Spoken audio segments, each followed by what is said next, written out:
Craig Bellamy remains focused on leading Wales through the World Cup qualifying playoffs and ultimately into Euro 2028, despite his name continuing to be linked with the Celtic job.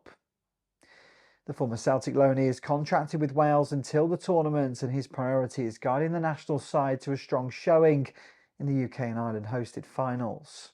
While Celtic currently have Martin O'Neill and Sean Maloney in interim charge following Brendan Rodgers' resignation, speculation continues over Bellamy's potential return to the Scottish champions. Former colleagues and friends have highlighted his suitability for the role, noting his experience as a player at Celtic and his coaching pedigree, including time at Burnley's academy. However, Bellamy's current focus remains firmly on Wales's campaign, which includes World Cup qualifying fixtures against Liechtenstein and North Macedonia.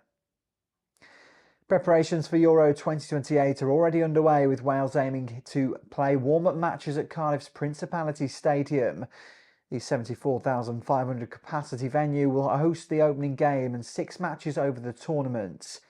Bellamy wants his squad to become familiar with the stadium and atmosphere, believing that strong home support will give his team crucial advantages.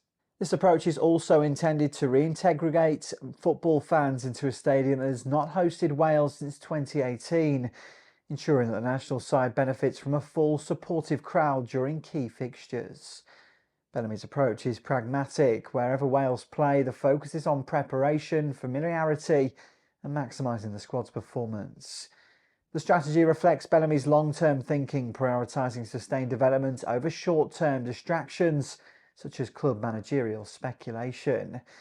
As Wales look ahead to both the World Cup playoffs and Euro 2028, Bellamy's emphasis on preparation and home advantage underscores his ambition to make the most of his tenure with the national side.